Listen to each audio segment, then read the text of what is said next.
In 1990, Congress created the Investor Visa Program, EB-5 for short. About 10,000 green cards each year go to aliens who invest in a business and will create 10 jobs. Congress's goal was to create a new employment for U.S. workers and to infuse new capital into the country and to target investments to rural America and areas with particularly high unemployment, areas that can use the job creation the most. Finally, Congress was clear that the goal was not to provide immigrant visas to wealthy individuals. I am a supporter of the Investor Visa Program and believe that it has contributed in real ways to economic development. Unfortunately, over the years, the program has strayed further and further away from what Congress envisioned. It is thus not performing at the high level that we deserve. The Immigration Act of 1990 provided that alien investors must invest $1 million. However, the Department of Homeland Security may, in the case of investments made in a targeted employment area, rural or high unemployment, specify a lower amount. Since 1990, over 25 years, this has been $500,000. Finally, DHS has the authority to increase the minimum investment amounts. Over the last quarter century, the minimum investment amounts have never been adjusted for inflation. As a result, the real value of each investment has fallen by almost 50%, depriving the U.S. economy of billions of dollars a year. The Department of Homeland Security now plans to take the long overdue step of adjusting the levels to account for inflation. Congress wanted to incentivize investments through a lower investment amount in areas with a scarcity of jobs that find it hard to attract capital.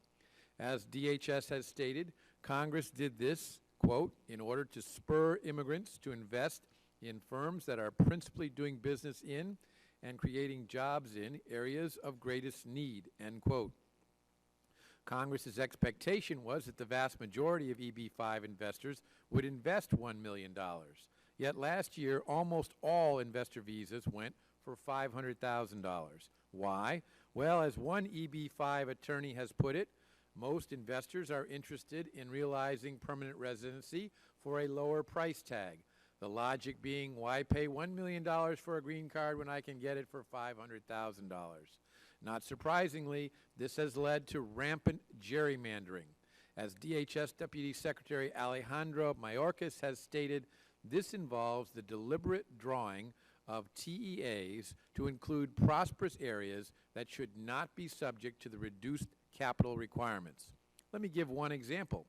A proposed hotel and conference center in Laredo, Texas, was located in a census tract with 1.4% unemployment, far less than the 12.5% required to be a TEA. So what did the project do?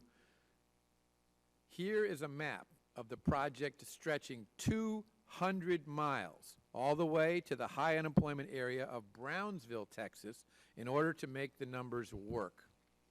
And here is the vaulted conservatory with baby grand piano at the 926-foot Four Seasons Hotel and private residences at 30 Park Place in Tribeca, which describes itself as, quote, perfectly pitched luxury that will, quote, introduce a new caliber of luxury living, end quote.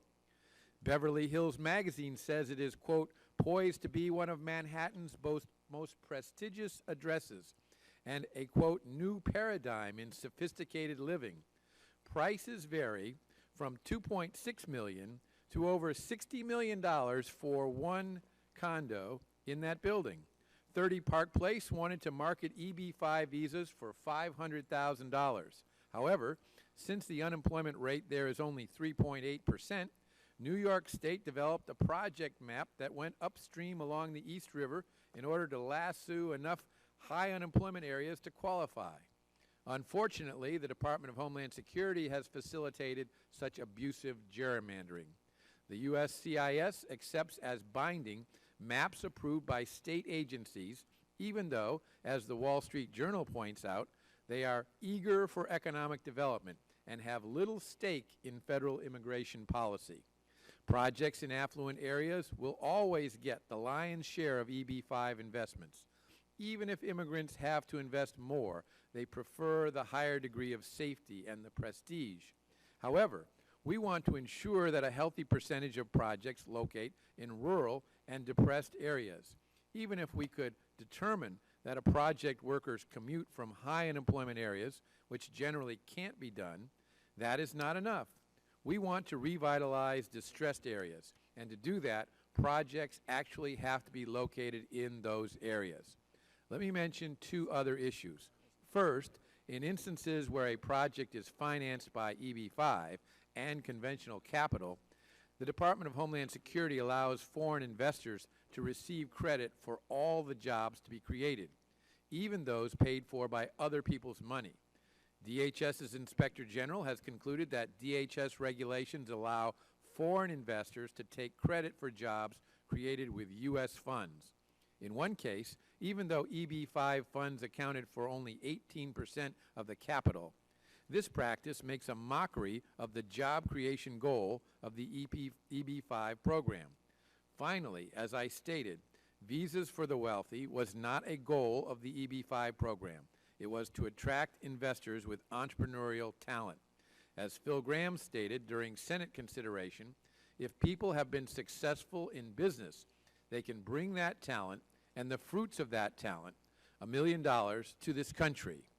However, currently, aliens can acquire investment funds through inheritance or gift, and there is no real regulatory requirement that they be entrepreneurs. They can simply be limited partners with no role in management. It is not surprising that the vast majority of EB-5 investors now are limited partners. If the EB-5 program is reformed, it can become a turbocharged engine for economic growth. I look forward to today's hearing, and I would add that if we're not successful in making reforms for this program, the program is going to either expire or become irrelevant because of the enormously long waiting list that is already developed for these green cards. Those who have profited from this are killing off a program that is intended to create jobs and real economic development in this country. I now recognize the ranking member of the committee, the gentleman from Michigan, Mr. Conyers, for his opening statement.